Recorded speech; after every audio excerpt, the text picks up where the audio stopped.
Од мөндөр суух тавтай морил бий бол хөтлөгчийн хот. Хэргийн товч нэвтрүүлгийн шинэ дугаар эхэлж байна. Энэхүү нэвтрүүлгийг хуульч Агима бидэнд бэлтгэн хүргэдэг. Өнөөдрийн дугаарыг гайхалтай амьдралын үргэлжлэл Garden City House хотхон болон ханиадны шинж тэмдгийг намдагч Teraflu ивент тэтгэж байна. Нэвтрүүлэг та бүхэнд YouTube-ийн Од мөндөр суугаар болон NTV телевизээр мөн 83.3 107 стелгоны Од мөндөр радиогоор хүрч байна. За өдрийн мэндагий сайхан шинжилж байна уу? Өдрийн мэндээ сайхан шинэлээ. За хаагур шинэлж байна. Нутагтаа ирсэн Дорн аймагт ирчээд байж гин. Тийм гоо сургууль руугаа болохоор. Харин тийм тий. За өнөөдөр юу ярих вэ? За хоёлаа өнөөдөр одоо сар шинэ болж байгаа учраас айхтар гэмтэр гэнтэр яриад байхгүй те. Ер нь орчин үеийн тагнуул гэхээр л хүмүүс нэг юм кино гоё юм сонирхолтой боддог штэ тий. Тэгээд орчин үеийн тагнуулын байгууллагуудын чиг хандлага болон тагнуулын байгууллагуудын талаарх сонирхолтой мэдээллийг хоёлаа хүргэх гэж байна. Тий. Одоо үеийн тагнуулын байгууллагуудын үйл ажиллагаа бол өнгөрсөн 100 жилүүдийн харьцуулах юм бол шал өөр болсон, ялгаатай болсон байгаа. Нөгөө кинон дээр гардаг шиг хүмүүс биеэрээ очиж ингэ бичлэн уулзаад бичиг баримт ингэ хулгайлдаг те тэр бол байха болсон харьцангуй бага болчихсон. Гэхдээ энэ нь огт байхгүй болсон гэсэн үг биш. Дижитал орчин буюу одоо технологи хөгжсөнтэй холбоотойгоо илүү юм хосолсон байдлаар явагддаг болжээ тагнуулууд маань. Джеймс Бонд энэ төр байха болцсон уу? Джеймс Бонд шиг тэгж хүн суурьтай тагнуулын үйл ажиллагаа бараг 50% багассан болов гэж би таамаглаж байна. Гэхдээ байсаар л байгаа мэдээж бичлэн гүйцэтгэдэг. Ялангуяа одоо нөгөө Израилийн Моссадын тагнуулын байгууллагын үйл ажиллагаа энтрийг харах юм бол тэ хүмүүсийг ингэж одоо амь насыг хохироодог гэх мэтийн үйл ажиллагаан дэр нь бол байж л байгаа хэл та. Гэхдээ гол нөө мэдээлэл технологийн харилцаа шал өөр төвшөнд ирсэн учраас харьцангуй дижиталжаад хакердах гэдэг юм маш одоо дэлхийд дахинд ихээр болцсон юм байна. Тэр талаарх юм нэг сонирхолтой мэдээлэл хүргэн. Энэ ерөөсөө манай Монгол улсын хэвлэл мэдээллийн байгууллагуудаар огт яригдахгүй байгаа. Эсвэл ярьсан юм уу? Ярьсныг би олж хараагүй юу? Нэг манай улс өөрөө бас юм дэлхийн томоохон тагнуулын байгууллагуудын хохирогч болцсон байж магадгүй гэдэг мэдээлэл би олсон.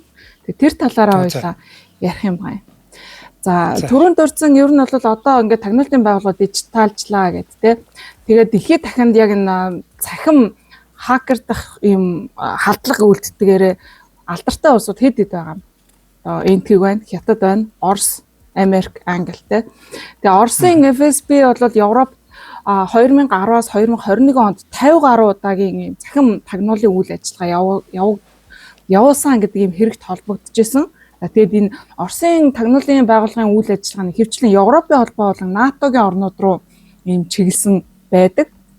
Тэгээд Council on Foreign Relations-ийн мэдээлэлээр Хятад, Орос, Иран, Хойд Солонгос зэрэг орнууд 2005 оноос хойш маш идэвхтэйгээр ийм захим үйлдэх энэ үйл ажиллагаанд мөнгө хаях болсон гинэ. Тэгээд нийт энэ дэлхийд дахинд явагдаж байгаа захим халдлагуудын 77% нь эдгээр улсуудын санхүүжилтээр үлдэгддэг гэдэг ийм мэдээлэл байдаг юм байна. Тэгээд энэ 2026 оны байдлаар энэ нөгөө AI буюу AI-г ашиглаад тэгээд дээрээс нэмэх нь энэ биометрик систем байна шүү дээ. Одоо ингээд бид нэр гарны хурууны хээг гар утсаа нээж, нүд нүүр царайгаа таниулж гин те. Энийг ашиглаад бас мэдээлэл хулгайлах энэ арга хэрэгсэл бас шинээр орж ирсэн гэж байна. Тэгээ Google-ийн гаргасан тайланд бол хакерууд AI ашиглаад энэ бас нэг юм сонирхолтой шин тактик хэрэгжүүлдэг болсон талаар хоёлаа одоо ярьж өгье. Google-ийн тайланд дурдсанаар энэ AI-г ашиглаад энэ ихэвчлэн одоо өөр янз бүрийн улсууд байж болно. Энэ дээр дурдах жишээ бол Хойд Солонгосын үйлдсэн илэрсэн тагнуулын үйл ажиллагаагаа цэргийн байгууллагуудын ажилчдыг онлоод ажлын ярилцлаганд урьж оролцуулаад ингэж мэдээлэл хулгайлдаг үйл ажиллагаа гинэ. За Google компанийн Cloud гэдэг нэртэй аюулгүй байдлын хилцэс байд юм байна. Энэ Mandiant гэдэг энэ хилцсийн 2024 оны 9-р сарын тайланд хойд Солонгостой холбоотой UNC 2970 гэдэг нэртэй сайбер дайралтын одоо атак хийдэг тэр бүлэглэлийн үйл ажиллагааны талаар их дэлгэрэнгүй дурдсан тайлан байдаг юм байна. Энэ хакердх үйл ажиллагаа нь яаж явагддаг вэ гэхээр эхлээд ингээд LinkedIn, Twitter, X зэрэг дээр ингээд юу яадаг гинэ цэргийн өндөр албан тушаалтай эсвэл онцгой төрлийн ажил мэргэжлийн хүмүүс байна шүү дээ. Одоо цөмийн энергийн одоо инженерч гэдэг юм уу те. Ингээд тухайн улсын аль нэг улсынхаа юм маш ач холбогдол бүхий байгууллагт ажилладаг ийм хүмүүсийг ингэж судлаад олоод тэгээд ингээд ажлын туршлага, ур чадвар зэрэг ийм бүх профайлуудыг судалжгаад яг тэр хүнд тийм тохирсон тийм ажлын зар бий болгодог гинэ. Одоо жишээлбэл ингээд Boeing гэдэг компанид ажилладаг ийм өндөр албан тушаалтлын инженер хүнд тэр хүнд зориулсан ийм ажлын санал тавьдаг гэсэн үг. Тэгээд тэрэнд нь тааруулсан яг ажлын шаардлагыг ингэж тохируулад тэгээд AI ашиглаж байгаад ингээд зах зээлийнх нь дундаж цалингийн хэмжээ, өөрийнх нь одоо авж байгаа цалингийн хэмжээ зэргүүдийг ингэж тооцоолж гаргаж ирээд авж байгаа цалингаас нь 10-аас 20% өндөр цалин гаргаж ингээд санал тавьдаг гэж байна. За тэгээд одоо жишээлбэл ингээд Америкийн цэргийн инженерт 150 мянгаас 200 мянган $ын цалин болгосон байгаа байхгүй одоо яг энэ жишээ дурддаж байгаа хэрэг дээр. За тэгээд нөгөө ажлын санал чи хин нэгнээс ингээд хүлээж авахтаа зүгээр нэг имэйл ирүүл чи итгэхгүй шүү дээ тий. Хин нэгэн юм reliable одоо recruiter байх юм бол чи итгэнэ. Тэгэхээр тэр одоо итгэл төрүүлэхүйц ажлын байр санал болгодог тэр head hunting хийдэг байгууллагуудын recruiter хүний профайлыг нь бас AI-гаар үүсгээд тэгээд нөгөө хүн рүү холбогддог гинэ. Тэгээ WhatsApp-аар юм уу, email-ээр нь эсвэл ихэвчлэн LinkedIn дээр илүү чинь professional connection-ыг үүсгэж өгдөг учраас LinkedIn-гээр дамжуулаад холбоо тогтоодог гинэ. За тэгээд ингээд PDF файл илгээгээд ийм ажлын байрны тодорхойлолт, ажлын саналаа илгээдэг гин PDF файл. Тэр чинь нөгөө нэг бид нар бодохдоо ингээд вирустэй файл гэвэл нэг юм exe ч юм уу нэг юм өөр файл юм шиг боддог шүү дээ тий. Гэтэл одоо бол PDF файлн дээр вирус суулгачдаг болсон гинэ. За тэгээ PDF файлыг нээнгүүт вирус суулгасан нэг тийм хуурамч PDF файл уншигч ингэж давхар цуугдаж тэгээд тэр нээсэн PDF файл дээр чинь ингэж харуулаад чамд харуулад тэгээд ингээд алсаас тэр чиний компьютерыг хянах мэдээллийг чинь хулгайлах тийм програм нь ажилладаг гэж байна. За тэгээд дээрэс нь нөгөө хүн чинь PDF файлыг уншаад маш гоё ажлын санал ингээд маш том байгууллагаас авчиж байгаа болохоор тэгээд Zoom юм уу Teams-ээр онлайн ажлын ярилцлага хийдэг гэж байна. Нөгөө одоо таргет болсон хүнтэйгээ. Тэгээд ингээд итгэлцэл бий болсны дараа дахиад нэмэлтээр ингээд бичиг баримтууд явуулж гинэ гэж хэлээд нэмэлт яг жинхэнэ ингээд вирустэй файлаа илгээдэг гинэ. Тэгээ энэ дээр бол ингээд AI-г бүр ингээд deep fake хийж ашигладаг учраас жирийн хүмүүс одоо хэр аргийн ер нь бол мэдэх боломжгүй. Тэгээд тэр recruiter нь онлайнаар ингэж ярилцлага хийж байгаа тэр процесс энэ нь бүр маш бүр өндөр зэрэглэлийн өндөр түвшинд бүр ингээд тэр дуу дүрсийг ингээд хуурамчаар хийцэн байдаг гинэ. Тэгээд яг энэ тохиолдол бол хамгийн одоо олж тогтоосноор 2024 оны 7 дугаар сард энэ хойд Солонгосын IT ажилтныг өөр улсаас ингэж рекрут хийж авч чадсан. Тэгээ үүнийг нь олж тогтоосон юм байна. Тэгэхээр яг ийм байдлаар хичнээн компаниуд одоо мэдээлэл алдсан бай гэдгийг бүр яг нарийн одоогоор тогтоож чадахгүй байгаа юм байна. Гэхдээ бүр цэргийн ийм томоохон гэрээтэй компаниуд, тийм defense contractors компаниуд, за тэгээ агаарын хөлгийн компаниуд гэж байгаа юм. Одоо нэг Boeing ч гэдэг юм уу те. Тэгээ эрчим хүчний салбарын томоохон ажилтнууд, за тэгээд ялангуяа энэ дундаа цөмийн эрчим хүчний салбарт ажилладаг өндөр албан тушаалтнуудыг одоо ийм менежерийн левелд ажилладаг хүмүүсийг онилж ингээд хакерцсан гэдэг ийм шинэ арга технологи гарч ирж байгаа юм байна. За тэгээд сүүлийн нэг юу үзсэн үү? Brad Pitt, Tom Cruise хоёр нэг зодтолтол чи Epstein-ыг алсан мөн офш гэдэг нэг яваад ирсэн шүү дээ. Тэрийг тэр болоор хажигдахгүй бүр амар анимашн Google-тэй кино байгаа байлгүй. Энэ бол зүгээр ингээ бүр ярилцлага хийгээд ярилцлага хийн гэдэг чинь ингээд бүр чи өдөр ярьж байгаа юм шиг ярьж штэ асуулт асуугаад хариулаа. Тэрэн дээр чинь үнсэлж ярилцаад гэдэг те.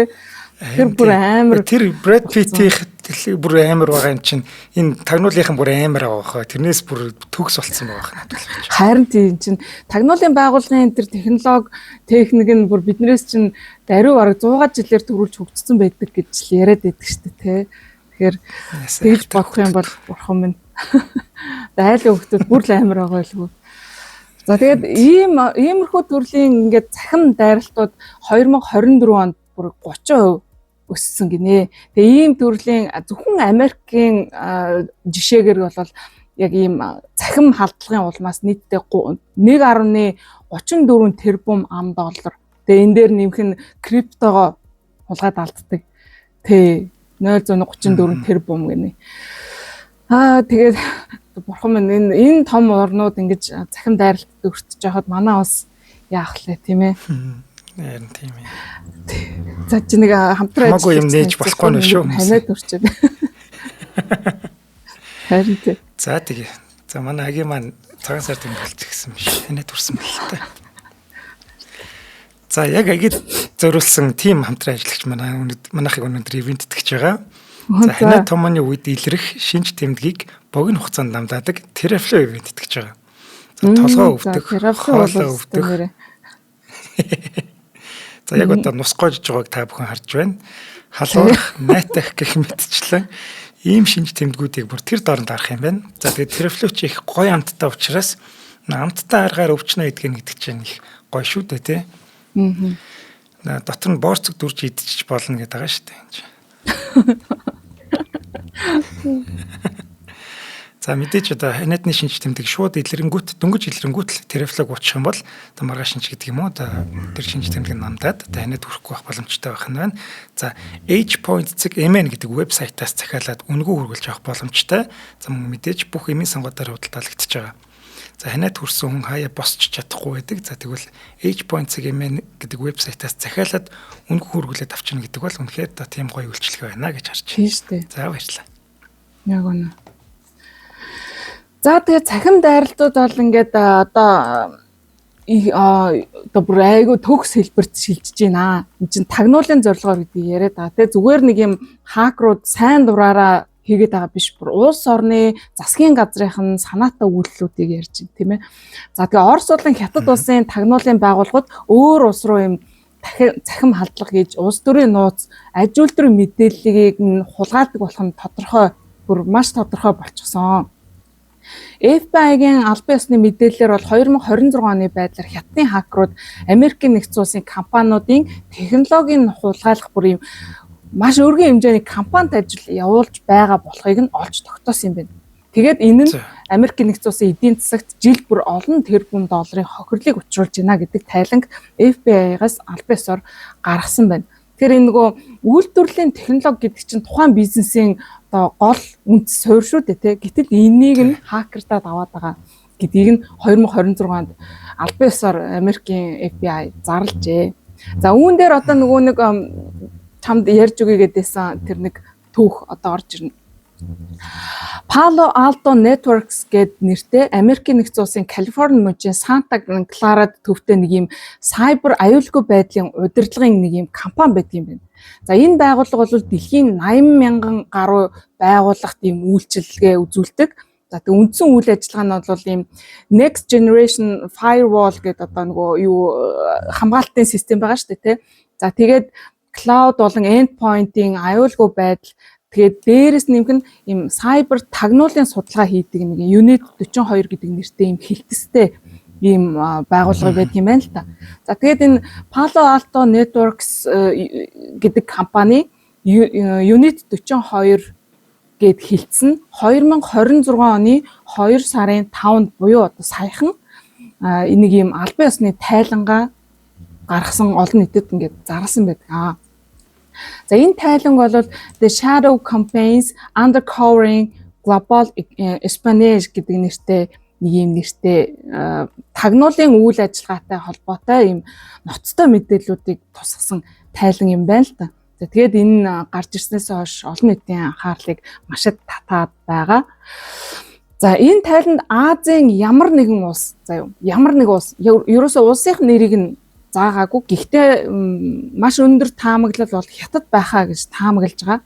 За ийм хятадын ч юм уу өөр нэг аль нэг одоо Азийн улсын дэмжлэгтэйгээр TGRACA 1030 гэдэг нэртэй хакерын бүлгийн үйл ажиллагааг илчилсэн бөгөөд 2025 онд 37 улсын 70 гаруй ийм засгийн газар уул уурхай чухал нөлөө бүхий ийм байгууллагуудын цахим сайтад нэвтэрсэн. За тэгээд дээрэс нь эрдэс баялаг, за ялангуяа нь ховор газрын металл, худалдааны гэрээ, эдийн засгийн чухал мэдээллүүдийг нь хулгайсан болохыг нь олж тогтоосон. Ийм үүнийгээ сая энэ 2 сарын 5-нд зарласан байна. За тэгээд энэ тайланд бол яг улсынх нэрийг нь тодорхой заагаагүй гэж хэлсэн шүү дээ. Гэхдээ энийг нь яагаад хятад гэж таамаглаж байгаа вэ гэхээр ингээд нөгөө цагийн бүсчлэг ингээд дэлхийд даянд одоо юу яадаг шүү дээ. Нэршил юу гэж нэрлэдэг юм те нэг GMT нэмэх 8 гэж GMT нэмэх 1 хасах 1 энэ төргээд нөгөө цагийн бүсчлэгийг заадаг шүү дээ. Яг энэ нөгөө хакер хийсэн нөгөө одоо нөгөө цагийн бүсчлэгийг тогтоосон тэр нэг юг хэлээд байдаг шүү дээ. Манай монголчууд болохоор бас яг GMT нэмэх 8 дотор байдаг. Тэгэхээр манай улстай нэг ижил цагийн бүс байгаа аль нэг улс гэсэн үг байхгүй. Тэгэхээр энэ Greenwich Mean Time гэсэн үг юм биш үү? За энэ ганцхан хятад бас биш.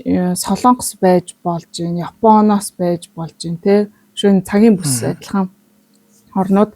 За ямар ч гэсэн яг юм GMT нэмэх 8 гэдэг цагийн бүстэй. За тэгээд дээрэс нь хакеруудынх нь ашигласан төлөвлүүд нь байна. Дэд бүтцэн. Энэ дэд бүтцийг нь бас шалгаж тогтоож болдгийм шиг үлээ. AS9808 гэдэг юм дэд бүтц ашигласан гинэ.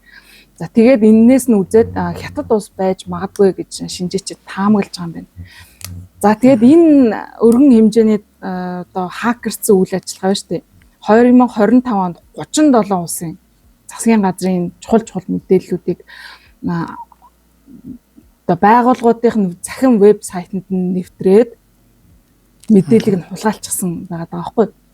Энд нь бүр маш олон төрлийн байгууллагууд байгаа юм байна. Одоо санхүү, манайхаар бол санхүүгийн зохицуулах хороо гэдэг шиг те цагдаагийн байгууллагууд, эрчим хүчнийхэн уул уурхай хэм телеком одоо нэг гар утасны компаниуд гих мэтчлэн. За тэгээд энэ байгууллагаас дээрээс нэмэх нь 155 улсад ийм тагнуулын судалгаа бас нэмэлтээр явуулсан юм байна.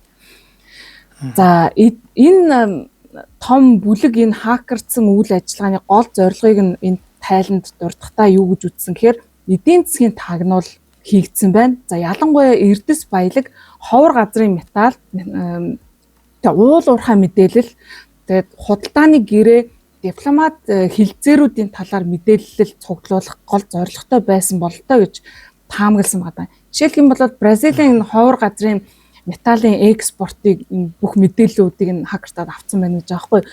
Бразилд бол 2025 оны ихэнх үед нөгөө борлуулалт экспорт нь 3 дахин өсөд байсан. Яг энэ бүүн болж исэн үед нь за тэгээ Индонезийн Папуа мужийн одоо уул уурхайн одоо мэдээллүүдийг нь авсан байна. Замби, ардчилсан бүгд найрамдах Конго зэрэг улсуудын бүх ингээ уул уурхайн мэдээллүүдийг нь хакертад авсан байна гэдэг байгаа байхгүй. Одоо манайхаар бол нэг ашигт малтмуулын газрын кадастрын хэлтсэн вебсайтанд захим системд нэвтрээд тэнд байгаа бүртгэлдэх бүх мэдээллийг нь авцсан гэсэн үг. Тэгэхээр иймэрхүү төрлийнх юм байна. За тэгээд энэ 37 улс гэж штэ. Улсуудын нэрийг зарласан юм. Зарлсан байгаа. Маш олон улс байгаа. Энэ дотор нь манай Монгол улс байгаа байхгүй. Тэгээд энэнийг одоо манайхан мэдгүй байна гэж бол байхгүй, мэдсэн л байх л та. Гэхдээ олон нийтэд харах ярихдахгүй л байх шиг байна.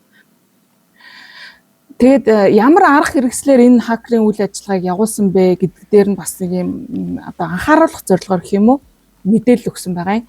Эхлээд энэ нь болохоор нэг юм фишинг имэйл явуулдаг гинэ, нэг юм хуурамч имэйл, маш чухал баримт гэдэг юм уу те. За тэгээд тэр файл дотор нэм архив, zip нэртэй ийм файлууд байдаг. За тэгээд тэр файлыг нээнгүүд DAO гэдэг нэртэй юм DAO loader гэх нэртэй нэг тийм вирустэй програм давхар нэгдээд компьютерт ингээд нууцаар ингээд шууд автоматар суугдчихдаг гинэ. За тэгээд шууд мэдээллийг нь хулгайлах. За тэгээ өөр ийм вирусын програмуудыг татаж авахд бэлэн болгочдөг. За тэгээд эсвэл бас нэг өөр арга нь болохоор ингээд компьютерийн програм ялангуяа одоо нэг Microsoft Exchange email гэдэг юм уу ер нь програмууд дээр ингээд янз бүрийн алдаанууд үе үе ингээд гарч идэг юм байна л да. Тэрийг нь тухайн компаниуд тэр доор нь олж мэдээд ингээд апдейт хийгээд засах тийм боломж бас ховор байдаг юм байна. Тэгэнгүүт тэр нэг алдаа гарснаас хойш засах хүртэл тэр нэг хоорондын хугацаанд нь энэ хакерууд олж мэдэх юм бол тэр яг тэр завсрын зайн гапыг нь эмзэг байдлыг нь ашиглаад бас нэвтрээд орчдөг гинэ. Апдейт хийхийнх нь өмнө нэвтэрч ороод тэгээд ингээд бас хакерддаг гэж байна. За тэгээд өөр бас ямар нэгэн байдлаар ингээд компьютерт нь ч юм уу тэр хүнтэй ингээд холбоо тогтоогоод мэдээллээр ингээд файл нээгдэж чадах юм бол нэгэнт компьютерт нь суудсан бол ерөөс алсын зайнаас команд өгөөл мэдээллийг нь холбоол ерөөс ингээд компьютер руугаа эсвэл өөр компьютеруудтай бас холбоод ингээд давхар холбоод ингээд тархах вирусын програма тархах юм боломжтой тэр болгодог гэж байна. Ерөөсөө энэ хакерын юу чинь яасан ч айхтар хэцүү юм бэ. За тэгээд Linux гэдэг ингээд үзэж нээж болохгүй шүү хүмүүс. Тий, Linux гэдэг ингээд үйлдвэрлэлийн систем байгаад байдаг. Энэ систем дээр бас юм нуугддаг тусгай тийм програм бас байдаг гэж байна. Ерөөсөө антивирус ч юм уу тийм нэг firewall энтерт ерөөсөө ямар ч детект хийх боломжгүй одоо илрүүлэгддэггүй зүгээр ингээд шууд суучдаг тийм програмууд бас байдаг гинэ. Тэгээд тэрэнд нэг суудсан бол ерөөсөө огт ингээд мэдэгдэхгүй учраас ингээд олон жилийн туршид ингээд байнга мэдээллээс нь хулгай хийж авч идэг иймэрхүү гих мэтчлэн. За тэгээд энэ тайланд дурдсанаар бол дэлхийн одоогийн байдлаар мэдэгдээд байгаа хамгийн том ялангуяа ингээд улсын засгийн газрын дэмжлэгтэйгээр хийгдсэн юм хамгийн том хакерын тагнуулын үйл ажиллагаа гэж нэрлэж байгаа юм байна. Тэгээд хамгийн гол нь эдгээр яагаад бас хятад гэж үзээд байгаа гэхээр нэг хакердсан этгээдийнх нь одоо аккаунтынх нэр нь Jack Ma гэдэг нэртэй байсан юм байна л да. Тэгэхээр энэ магадгүй хятад байж магадгүй гэж бас таамаглаж байгаа юм байна. За одоо хоёлаа жаахан цагаа товчлох үүднээс хоёлаа өөр улсуудын жишээг нь дурдахгүй яг манай Монгол улс энэ дээр яаж холбогдсон бэ гэдгийг шууд яриа авчих уу. Яг энэ дээр мэдээллийн хувьд бол өөр улсуудын хакердагдсан хулгайд алдсан мэдээллүүдийг бэлдсэн байсан. Гэхдээ манай Монгол улс илүү сонирхолтой байгаа бах тий. За энэ дээр ингэсэн байгаа юм. Монгол улсын хууль хүчний байгууллага гэж байгаа. Law Enforcement Entity гэж дурдсан байдаг. Энэ одоо магадгүй цагдаагийн байгууллага ч юм уу, хууль зүйн дотоод хэргийн яам юм уу, цэргийн байгууллага юм уу те ямар ч гэсэн ингээд нөгөө шүүхийн шийдвэр гүйцэтгэх ч юм уу. Ямар ч тач ингээд нэг хууль хүчний байгууллага 2025 оны 9 сарын 15-ны өдөр хакердагдсан байна гэж энэ тайланд дурддагдсан байна.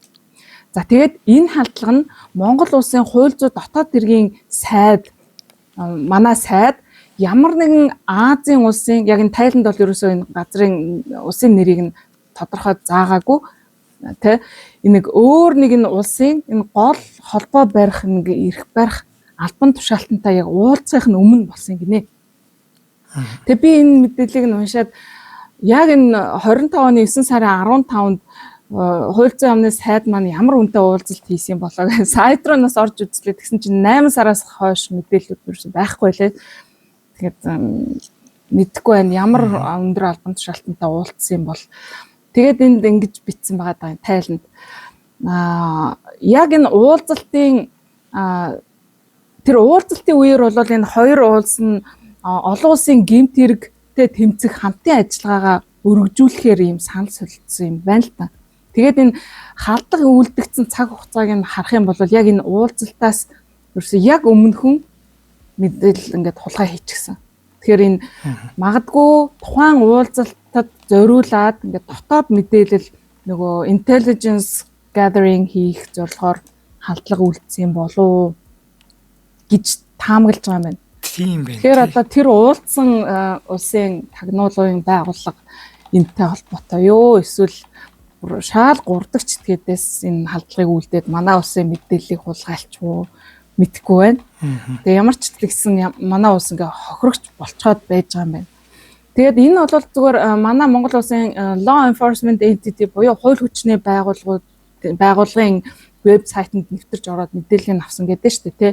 Ер нь тэгээд ганцхан энд биш манай улс чинь бас уул уурхайн баялаг нэлээ өндөртэй улс.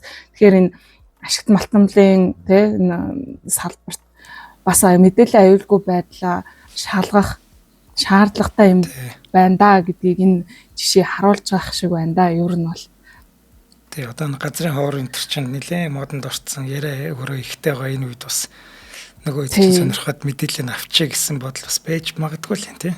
Тий. За тэгээд өшөө ингээд тагнуулын сүүлийн үед хэрэгэлдэг болсон арга техникийн талаар ингээд зөндөө мэдээллүүд байна л да. Хоёлаа шууд ингээд босон үйл явдлын талаар яриул бас илүү сонирхолтой байх юм болов уу гэж бодлоо чи юу гэж бодож байна. За тэгээ босон үйл явдал дээр ийм арга хэрэгэлсэн байна гэж явуул тэгээд гоё юм уу? Тий. За энэ дээр нэг юм мэдээлэл одоо түрүүнд дурдсантай биометрийн мэдээллийг ингэж ашиглаж одоо үгдэмдээ тагнуул хийх үйл процесс айгу идэвхжсэн ингээд те. Яг энэ жишээ болохоор бүр яг эсэргээрээ биометрийн буюу одоо хурууны хээ, царай, нүүр төрхийг ингэж детект хийж шалгаж одоо илрүүлдэг тэр системийг тойрж гарсан нэг юм нэг тагнуулын үйл ажиллагааны талаар сонирхолтой мэдээлэл байна. За энэ ямар үйл явдал байсан бэ гэхээр Махмуд Аль-Мабхуг гэж нэг энэ хүн байд юм байна. Энэ хүн бол энэ Хамасын нэг юм маш том бүлэглэлийн үүсгэн байгуулагч, Ираны цэргийн хангамжийг одоо зохион байгуулах үүрэгтэй юм маш чухал Хамас бүлэглэлийн юм хүн байгаа байхгүй юу? Үндсэндээ бол Хамас бүлэглэлийг чинь террорист гэж тодорхойлоод байгаа шүү дээ, тэ. За энэ Хамас бүлэглэлийн маш чухал юм үүрэг ажилтай хүн байжээ. За энэ хүн бол Дубайд Ираны цэрэгт зэвсэг нийлүүлэхээр ирээд байх үед нь Израилийн Масадын 26 тагнуулч гэж байгаа. Масад ч нөгөө Израиль улсын тагнуулын байгууллагын нэр шүү дээ, тийм ээ. Масадын 26 тагнуулч 1-р сарын 6-наас 18-ны хооронд энэ Махмудын буудлаад байсан цочид буудалд нь одоо Европын өөр улсуудаас нисэж ирээд тухайн буудалд нь буусан байна. За Францаас ирсэн, Италиас, Австралиас гэх мэтчлэн ингээд өөр улсуудаас ирээд ингээд буудалд цаасан байна. Тэгээд энэ 26 хүмүүс энэ Мабхух энэ одоо нөөшгөө төгтөө нэртэй юм те. Мабхухыг ингээд дагаад тэгээ өрөөнийх нь электрон түгжээг ингээ хакердэж ороод тэгээд ийм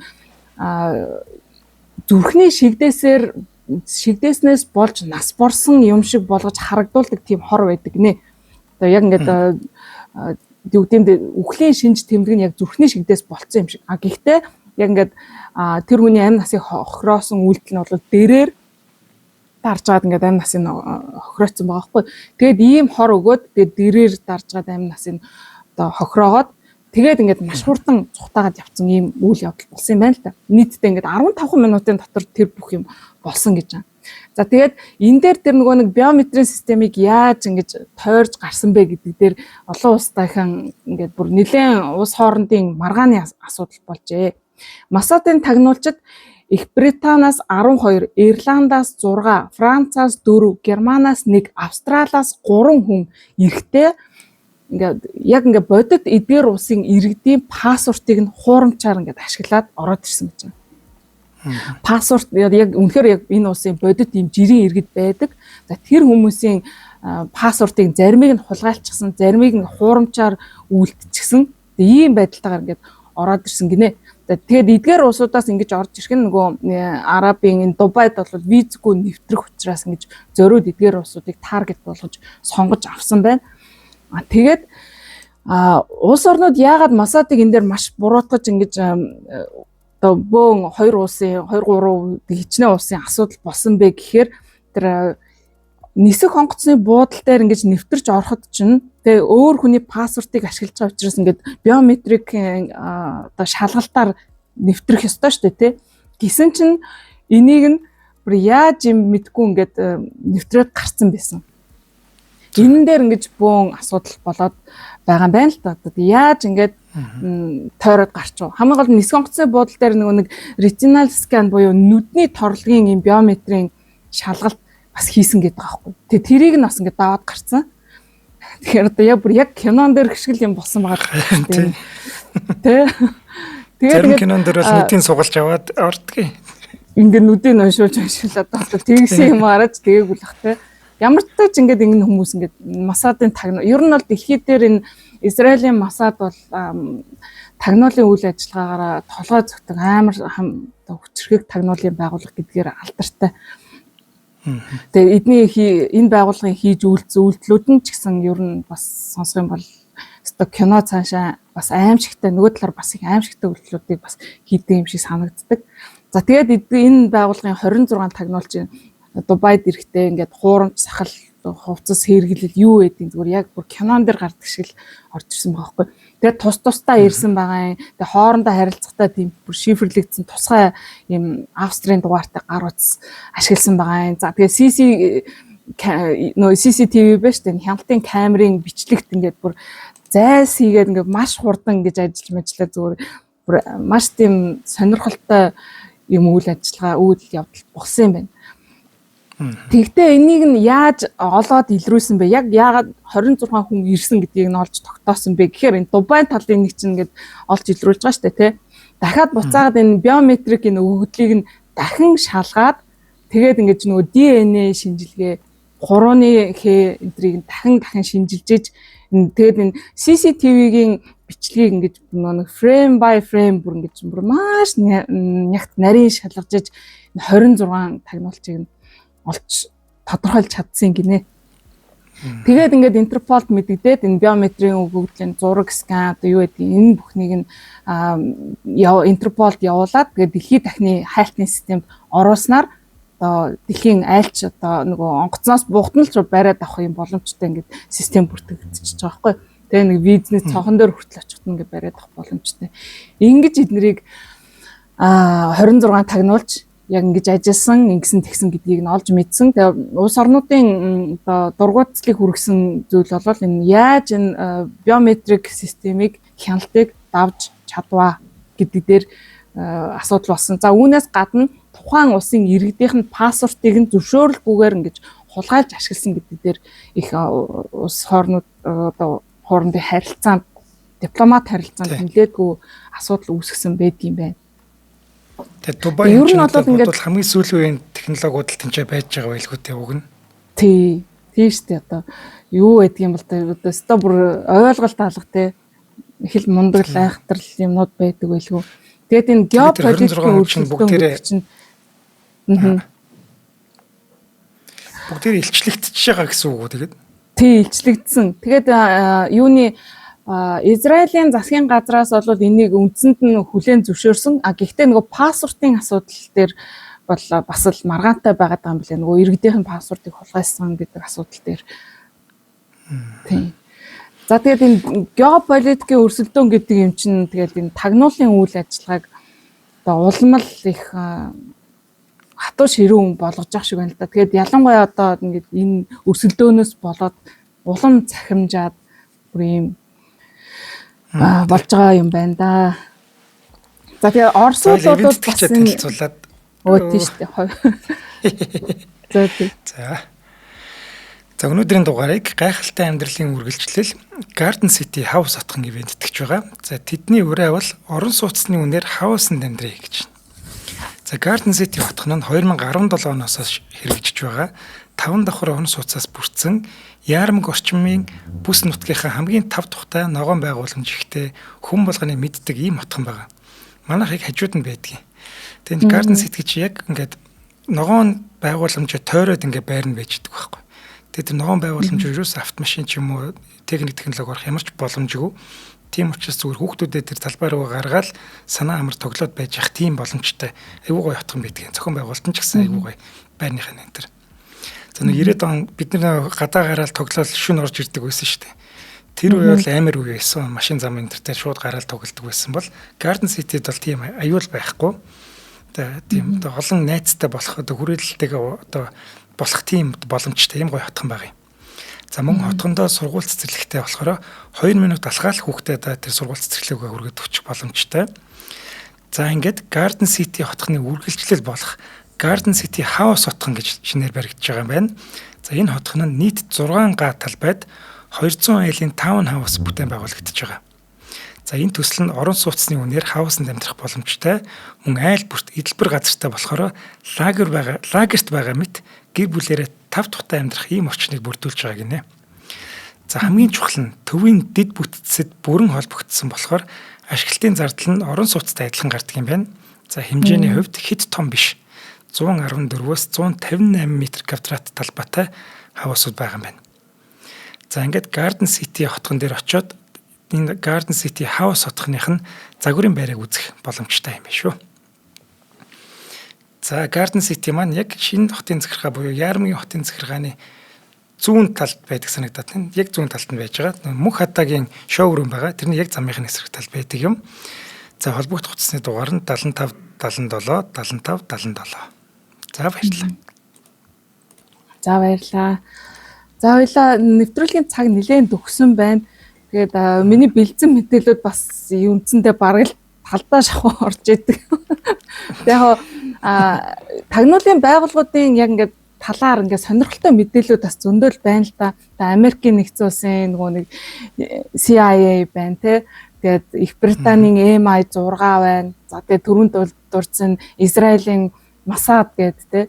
За тэгээд надад сонирхолтой санагддаг нь мэдээж Орос улбаны улсын тагнуулын байгууллагуудын үйл ажиллагаа. Энэ бол угаасаа КГБ чинь дэлхийд дахинд түүхэд дурсгсан гэхэд хаашаа энэ ер нь те алдартай тагнуулчдтай улсууд шүү дээ те. Тэгээ эндээс би нэг одоо зүгээр нэг хөгжилтэй ч гэх юм уу сонирхолтой жишээг ярьж өгөөд хоёлаа нэвтрүүлгээ дуусгая та. За Оросын улбаны улсад ийм sleeper гэдэг нэртэй ийм тагнуулууд байдаг. Illegals гэж бас нэрлэдэг. Одоо нөгөө хууль бус нэвтрэгчид гэх юм уу. Яагаад энэ тагнуулуудыг sleepers гэж нэрлэдэг вэ гэхээр ингээд маш олон жилийн туршид унтаа байдалтай байдаг ийм тагнуулууд байдаг. За энэ sleepers-уудыг яаж Оросууд бэлддэг вэ гэхээр ингээд нэг бол ингээд бүр сургуулийн хүүхэд байхад нь эсвэл ингээд зарим ирээдүйтэй залуучуудыг бол оюутан байхад нь сонгож аваад тэгээд ийм бүр ингээд маш олон жилийн туршид ингээд тусгай ийм орчинд ийм баг лагер шиг тийм газар аваачаад ингээд өсгөж хүмүүжүүлдэг. За энэ хүмүүсийг одоо жишээлбэл ингээд Америкийн нэгдсэн улс руу явуулах гэж байгаа бол яг ингээд Америк native хэлтэй хүмүүстэй хамт ингээд өсгөөд тэд Америк хүүхдүүдийг үздэг, хардаг, бүх юмыг үзүүлж харуулна, нэдүүлнэ, уулгана. Ерөөсөө тэр хүүхдүүд өсөхдөө бүр яг л Америк хүн шиг болоод өсчдөг гэсэн. Орос хүүхдүүд ч тийм. За яг энэ мэтчил ингээд Герман, Франц, Итали юу гэдгийг яг ингээд улс улсад зориулагдсан ийм лагерууд. Тэгэд хүүхдүүдийг ингэж багаас нь энэ нөгөө нэг Анжелина Жолиг нь тоосон нөгөө софт өлөө тий. Тэр кинон дэр чи яг энэ санаа ингээ хальт гарч ирдэг шүү дээ. Тэгээ яг энэ sleepers гэдэг нэртэй юм тагнуулууд байдаг. Тэгээд ингэж бүр багаас нь бэлтгэгддэг. За тэр хин яг энэ sleeper гэдэг энэ тагнуулууд нь хожим ингээ маш олноороо бас гарч ирээд ингээ баригдаад ингэжсэн түүх байгаа л да. Тэгээд нэг жишээ надад айгу юун дээр YouTube дээр явж байхад нь үзсэн ч айгу хөөрхөн юм шиг санагдаад нэг юм Оросын яг юм sleeper тагнуул эмэгтэй байхгүй. Мария Адела Кухфельд гэдэг Ривера гэдэг нэг дөрвөн үе нэрний хэсгээс бүрдсэн нэртэй нэг эмэгтэй байгаа. Мария Адела Кухфельд Ривера энийг үзэж байгаа хүмүүсээ бас дараа нь YouTube-ээс хайж үзвэл сонирхолтой магадгүй. За яг ийм нэрээр Италид Неаполь хотод ингээд 2010 оноос хойш амьдарч исэн нэг эмэгтэй Оросын яг юм sleeper agent байсан.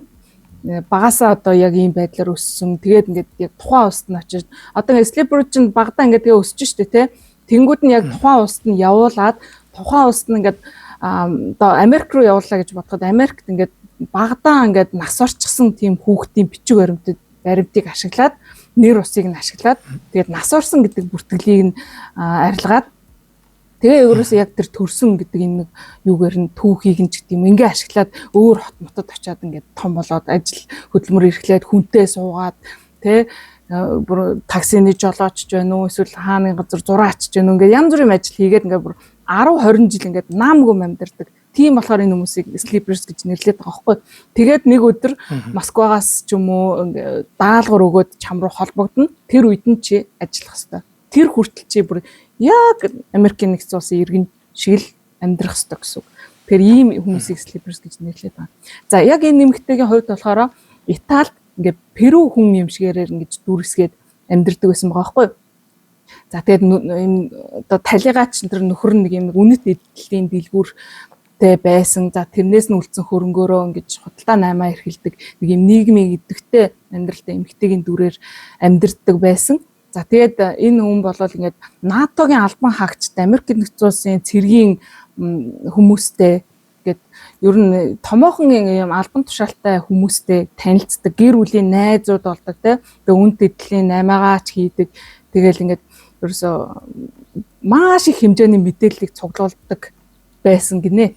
За тэгээд энэ эмэгтэйгийн үйл ажиллагааг нь Америкийн нэгдсэн улсын тагнуулын байгууллага болон 2022 онд энэ Bellingcat гэдэг нэртэй нэг сурвалжлагчдын баг бас ингээд анзаараад одоо ингээд олцоод судлаад байсан гэж байгаа байхгүй ингээд ажиглаа судлаад бичсэн юм байна. За энэ эмэгтэйгийн яг жинхэнэ нэр нь бол Ольга Колобова гэдэг нэртэй 1982 онд Оросд төрсөн. За тэгээд 2005 оноос хойш ингэж Перуд ийм хуурамч намтартайгаар амьдардаг байсан байгаа байхгүй. Тэгээд 2010 онд Италид ирээд суурьшсан. За энэ үедээ бол Мария Адела Кофелд Ривера гэдэг нэрээр солиод за одоо ингээд яг юутэйгээрээ юу гэмдэ хуурамч дүртэй амьдарч исэн. За тэгээд 10 гаруй жилийн энэ нэмэгтэй слипер унтаа байдалтай ингэж чимээгүй байжгаад 2022 онд Украины дайн гарах үеэр үйл ажиллагааг нь одоо Москвагаас өгсөн даалгаврын дагуу идэвхжсэн юм байна л та. За тэгээд мэдээлэл дунд нь байхад нь одоо Bellingcat гэдэг энэ сурвалжлагч нар яг 2022 онд одоо яг сэжиглээд ингээд судалж явах үед нь энэ нэмэгтэй гинтг ингээд Орос руугаа буцаад алга болцсон юм байна. Тэгээд яг энэ тагнуул байсан уугүй юу яг Оросод очиод яг энэ эмэгтэй яг бодит жинхэнэ нэр ус нь юу вэ гэдгийг олоод мэдчихэл юм бол энэ эмэгтэй тагнуул байсан гэдгийг мэдчихэж штэ. Уул нь бол те Орос руу явсан эмэгтэйг Орос нэрийг нь Орос одоо дүр төрхийг нь юм бодит дүр төрхийг нь олчих юм бол илрүүлчих гээд байдаг. Тэгээд энэ эмэгтэйгийн талаар юу ч байхгүй зүгээр ингээд Орос руугаа явчаад байсан. Яг энэ үеэр нь энэ эмэгтэйг эргэн тойронд нь байсан хүмүүс энэ Мария мууранд маш их хайртай гэж их ярьдаг байж л тэ. Мууранд маш их хайртай. Тэгээд дээрэс нь өөрөө нэг юм Луиза гэдэг нэртэй юм хар өнгийн мууртай байсан. Тэгээд одоо сэтгүүлч нар тагнуулынхан бодсон юм байна. Энэ эмэгтэйгийн яг бодит амьдралаасаа энэ хуурамч одоо амьдралдаа авчирсан магадгүй ганц зүйл нь муур нь байж магадгүй юм байна гэж бодоод тэгээд энэ эмэгтэйгийн тэр мууртайгаа хийжсэн тэр нэг ийшээ тийшээ явсан аялал юмнуудыг судалсан гэж байна.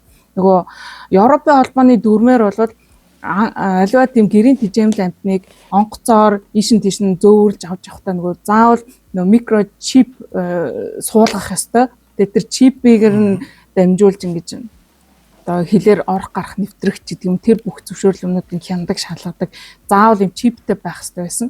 За тэгээд энэ муура хамт явдаг байсан тэр Луиза гэдэг муурных нь чипийг нь шалгаад үзсэн чинь тэр эмзэмшигчийн бүртгэл нь яг энэ Итали дахь нэрээр нь байсан гинэ. Одоо нөгөө Мария Адела Кофелд энэ гэдэг энэ нэрээр нь байгаад исэн юм байна. За тэгээд энэ чип одоо нөгөө эмэгтэй чи Орос руугаа буцаа явцсан шүү дээ тий. Тэнгүүд энэ чип одоо ер нь өөр хаана бүртгэлтэй байна вэ гэд муурныхын чипийг хайжээ Орос даяар.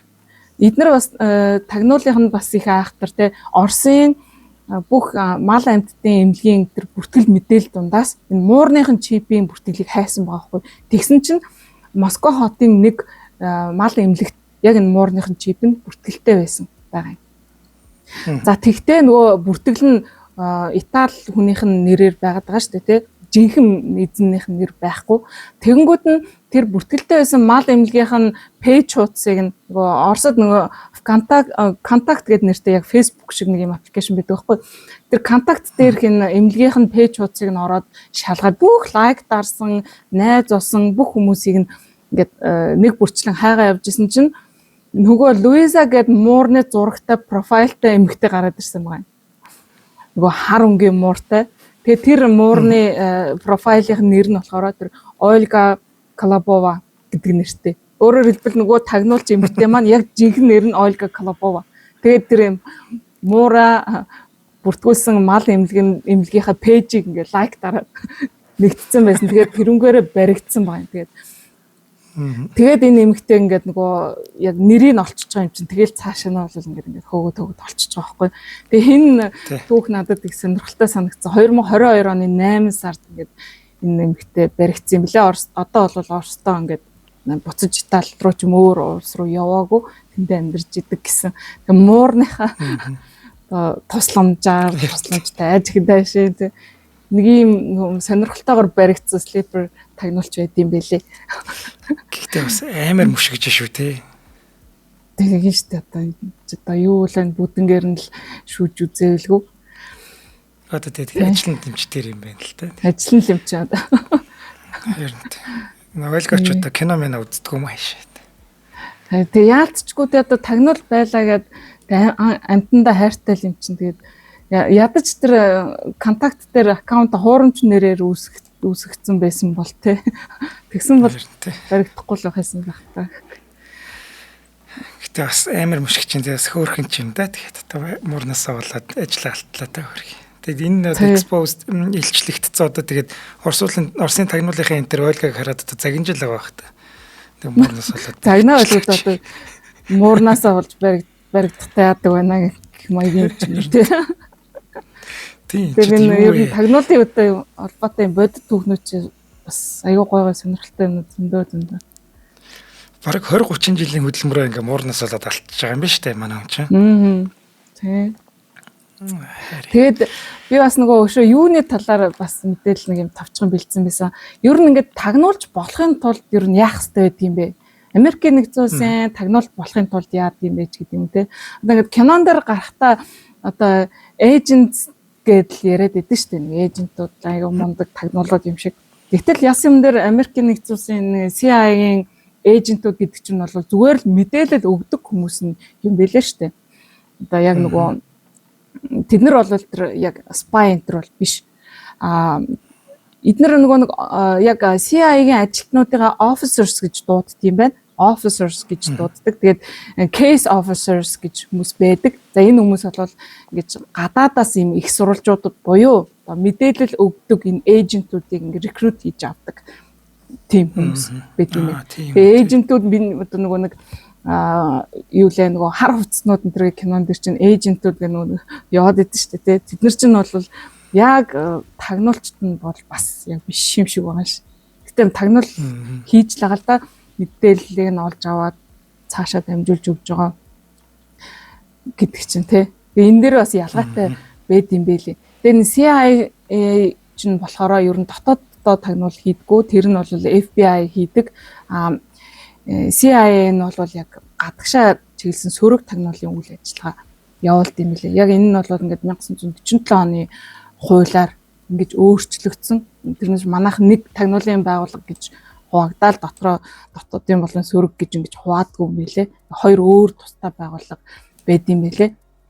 Тэгээд CIA-ийн тагнуулууд нь ер нь илүү тийм хамаагүй энгийн амьдралтай гэр бүлийнхэнтэйгээ байж маях те ер нь гэр бүлийн асуудал дээр ингээд илүү чөлөөтэй байдаг юм шиг санагдсан.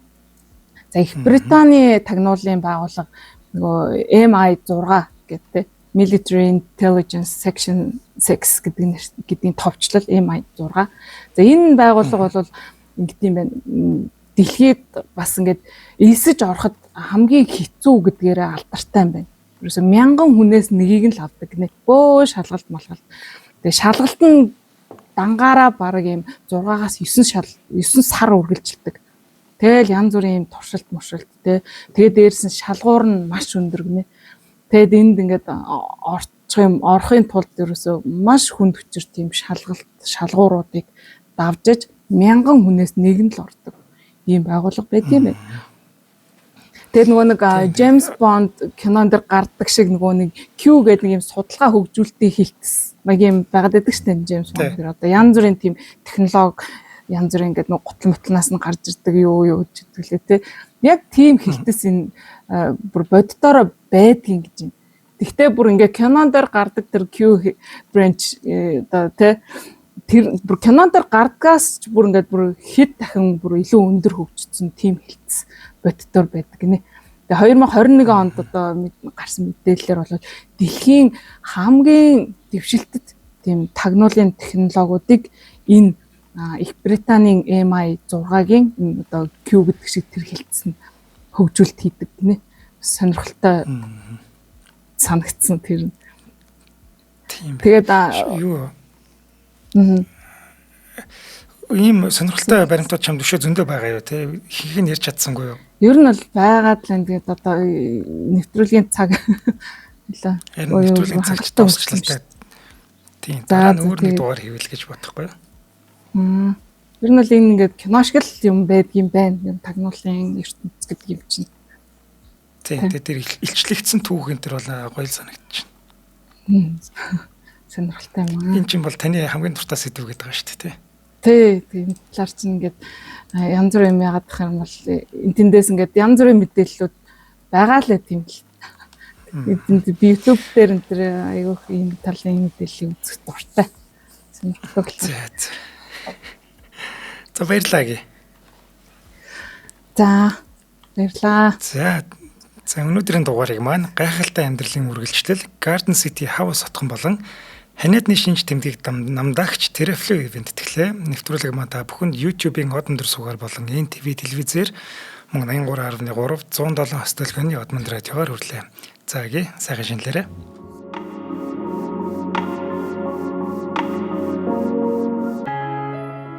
Нэвтрүүлгийг хүлээн авсан Нарны аймгийн монголчуудаа баярлалаа.